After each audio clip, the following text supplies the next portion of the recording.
Hey guys, what's up? Nate here from Protoculture and Shadow Chronicles, and welcome back to Sonic Academy. This video we're going to be conducting an acid test of sorts, and of course we're going to be looking at Roland's classic TB-303 baseline module. I'm going to be looking at the VST versions of this. I've singled out three that we're going to check out and do a little shootout, a little casual test between the three of them, and then see if we can also recreate something similar in Sonic Academy's own ANA 2 synth. Let's dive in and check this out.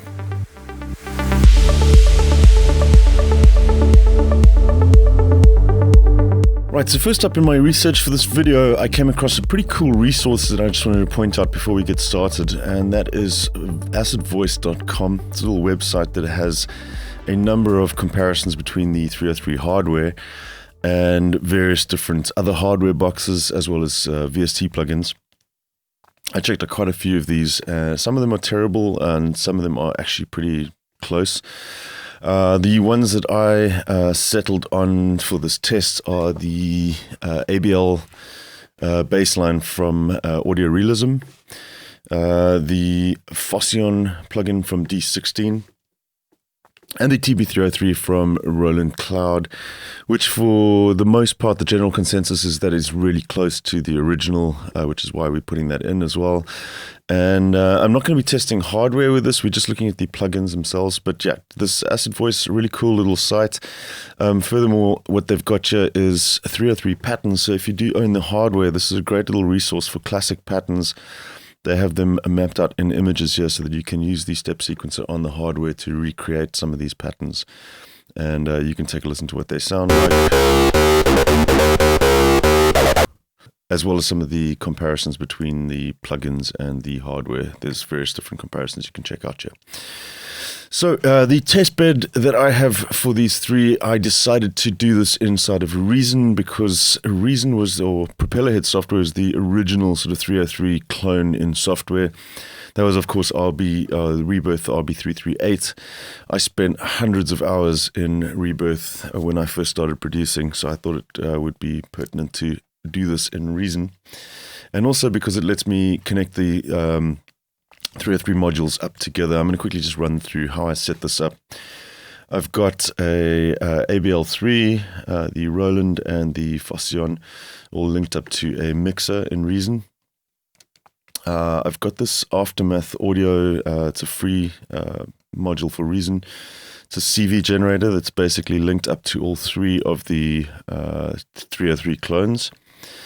The Spider CV splitter, if we open this up at the back, I've got the sequencer from the ABL3, because this is actually a Reason rack plugin. That is, I don't know if you can see there now, there's quite a lot of cabling there, but the CV outputs of this are running into the sequencer inputs for the 303 and Phoscyon. So they're all running off the same sequencer, just for test purposes. And then I've also got an instance of ANA 2, which we'll come to right at the end and check out what we can do with that. So let's just look at some of the differences that we have between the three. They've all kind of got little extra bits that are quite interesting.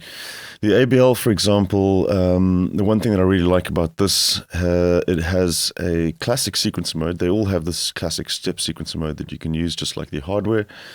This one also has a randomized function that you can set the percentages of accents and slides, etc. And it will generate a pattern for you once you hit apply. Randomly, you can filter out certain notes out of the scale as well, which is really cool. The 303 from Roland, very close to the original hardware as far as the GUI is concerned. I'm usually not a big fan of the Roland Cloud stuff. Unfortunately, this one you have to subscribe to be able to get this. But the 303 is one of the plugins that I really did like, actually, from the cloud. This one also has an expanded sequencer mode as well, not just the standard step sequencer, and also has some additional effects. It has a delay and distortion built into it as well. Lastly, Phoscyon. This one, the step sequencer is very traditional, like the original hardware. It does, however, give you some extra controls over the actual tone, the sweep time, the attack. You don't actually have an attack on the original hardware, so this gives you a little bit more control over the actual sound coming out of it, which is also nice. This also has a distortion and EQ built into it as well. So let's check them out and listen to what they sound like. So I've set up this CV generator so we can basically control all of them at the same time. We're just looking at the cutoff, resonance, envelope mod, and decay. I'm using a pattern that's not using accents because I couldn't find a way to trigger the accents via MIDI for these without using the actual step sequences on those plugins individually. And lastly, I've got a Boss DS1 Stompbox distortion hooked up to this as an insert effect, so we can take a listen to what it sounds like with distortion, because obviously we need to listen to distortion on an acid bass line like this. So I've got just a instance of drummers on running in the background as well, just so we've got a beat behind this, and let's just solo our first one and hit play. And that's what we got. Now, I must just point out, this is just going to be a casual shootout as well. I'm not bringing up oscilloscopes and looking at waveforms, etc. We're just going to be taking a listen to what they sound like together to see if they do actually match up closely. So Phoscyon, ABL3, let's check this one out. We've just zeroed everything, so everything's flat, and we can play around with the cutoff of the filter and the envelope mod.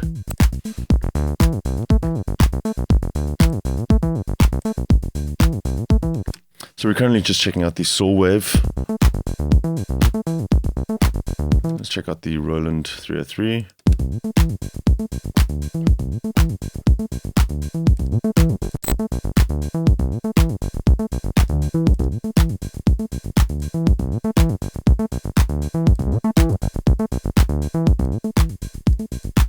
This is the Phoscyon.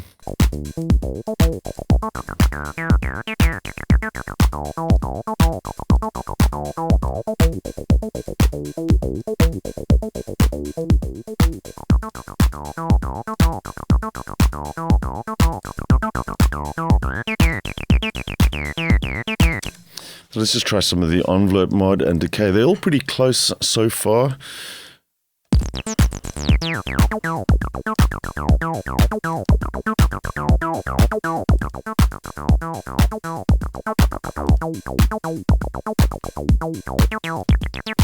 And the biggest differences so far, actually the controls are slightly offset. They're not setting the controls up at exactly the same point doesn't give you the exact same results. But a little bit of tweaking either up or down with the filter, you get pretty close to the original or the 303. They all pretty much sound quite close to one another. We'll just kick in the stomp box as well, take a listen to these saw waves through a distortion.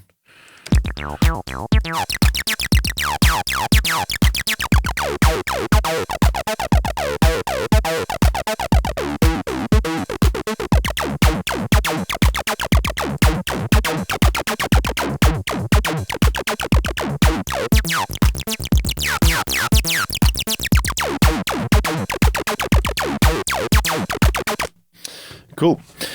So the one place that I did find one that kind of shone through is when we switch over to the square waves now. And I'll just switch off the stomp box again. And let's flip all of the 303s over to the square wave. And we'll do the same there. And we'll take a listen to the square wave just drive first.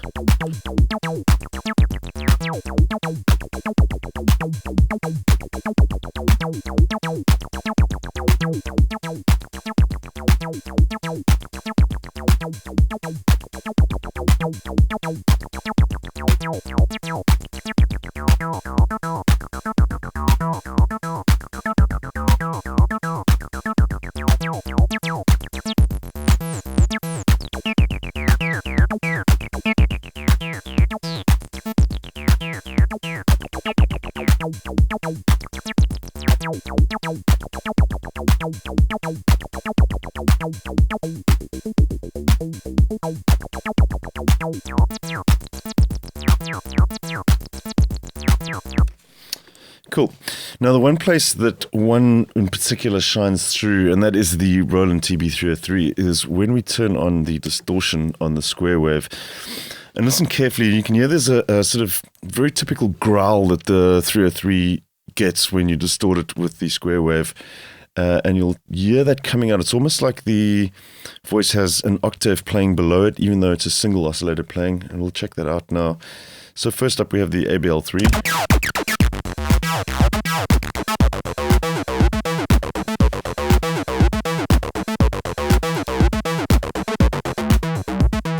Phoscyon.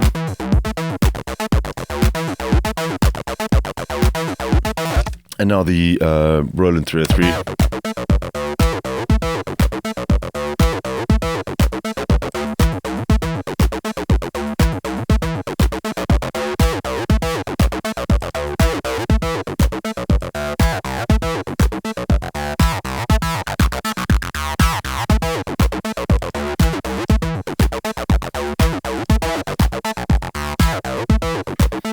It's very slight, but there's something about the way that the 303 reacts to that distortion in its square wave mode. The combination of the resonance and the filter, it just kind of has a really small something that sounds, to my mind at least, close to the sound that I know and love from the original hardware.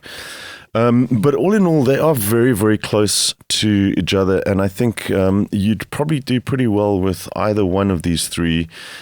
If you are looking for a 303 clone for your DAW. I believe Phoscyon is the sort of best value for money, and sound-wise, for me, this would be the second, for me personally, the second one that I would pick. I think sound-wise, the 303 does come the closest. However, like I said, you have to have Roland's Cloud subscription in order to use that. ABL3 is a little bit more expensive. I really like the sequencer on this one. However, I think the sound is not quite as close to the other two. There's something about the resonance in the other two which I don't quite get with ABL3. But that could also just be subjective. That's just to my ears. Personally, I own Phoscyon. This is on demo currently, although I may pick this one up just for the sequencer. I really love the fact that you can do this randomized sequence and then have this available to route to other instances of different plugins inside of Reason. As a Reason rack, I think this is a really strong little plugin. This. So lastly, what I wanted to do was see if we could get close to any of these three 303 clones using a synth which is not designed to be a 303 clone at all, and that is ANA 2. So what I'm going to do is load up ANA 2, and we've got the same story happening here. I have the CV and gate outputs running from the Audio Realism ABL3 into ANA 2. So we're playing exactly the same sequence. It's running through the same distortion as well, which we'll turn off for now. Let's bring that up. And we're also going to flip these back into the saw wave for this part of the test. And let's just put that there. So let's bring up ANA 2. And one of the big things about the 303 is obviously the waveforms. Now, I believe ANA does have this saw wave from the TB-303 sampled into it. It doesn't have the square. However, it's pretty easy to do that if you just sample the square from one of the other clones. Using something like Node, it's pretty easy to get a square wave into ANA via the wavetables. But for this, we're just going to use the saw wave and see how close we can get. So ANA does have a Roland inspired filter as well. The Roly filter is the one that you're going to want to pick here. And the main thing now is that the envelopes kind of sound very particular in a 303, so we're going to have to kind of tweak these around the settings for the filter quite a bit to kind of just get it as close as possible. So let's run our sequence again. So I've dialed in a slight amount of envelope for the filter. I've got the resonance up, and let's check out. We'll use the 303 as our reference.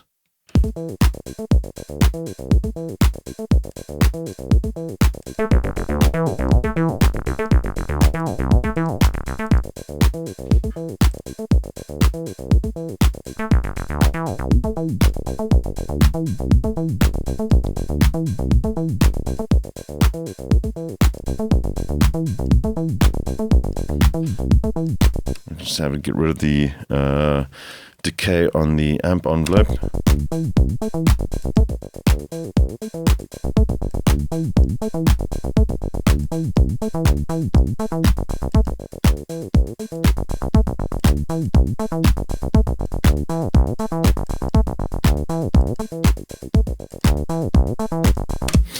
So for a bass line as well, the 303 can be quite thin actually, and in this case we can actually have to put a little bit of EQ on ANA to just kind of round off, take off some of the bottom end because it's quite heavy compared to the 303. You can also just adjust the volume slightly.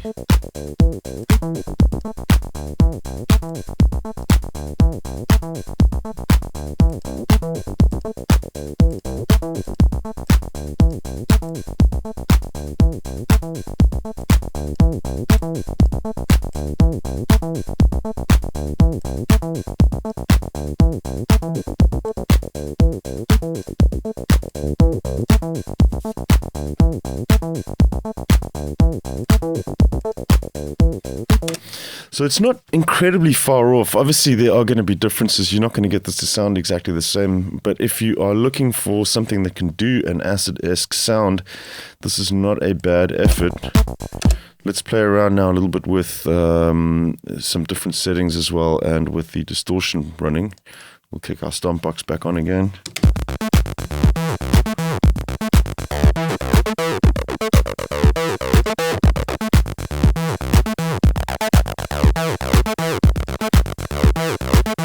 So you can hear there's a lot more sort of like lower mid stuff going into the distortion from the 303 clone. So we're just going to adjust that there with the EQ inside of ANA.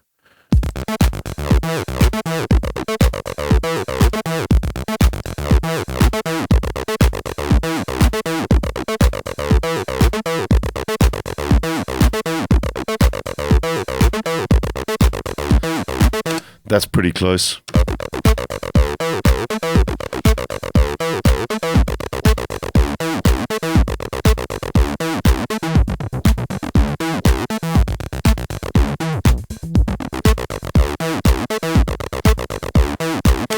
Obviously, another thing to bear in mind here is the range of the filter on the 303 isn't nearly as big as what you have on ANA 2. So you have to kind of be quite careful with how far you push the cutoff. They're obviously not going to match up at all. But I think if you are trying to get close, that's not a bad effort at all.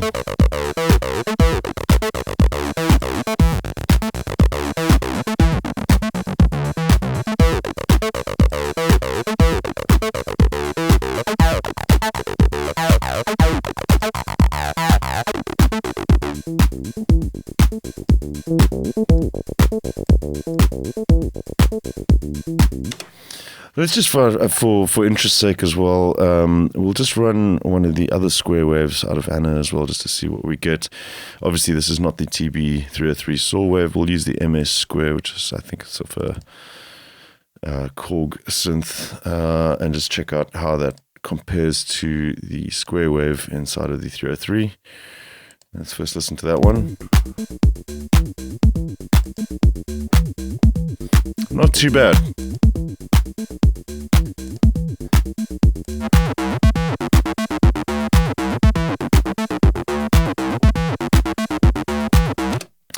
Cool. So I think the key here with trying to emulate that 303 sound with another synth, which you can hear is definitely possible. The key is the EQ coming out of ANA, just to boost the low mids a little bit and roll off some of the bottom end, tends to get you pretty close to the 303 sound. Obviously, having a analog sampled wavetable helps a lot. And then also the Roland filter, it's that classic sort of quite resonant, squelchy, I believe it's an SVF filter, state variable filter. Having one of those on hand will make a big difference as well. But it's interesting to see how much the EQ adds to the sound of ANA to get it closer to the 303.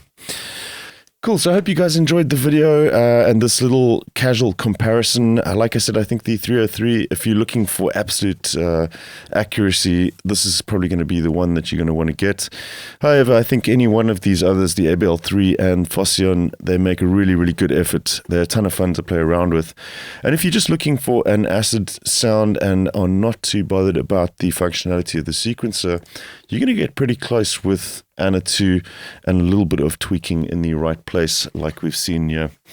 Right guys, I hope you guys enjoyed the video and I shall see you again soon right here at Sonic Academy. Cheers.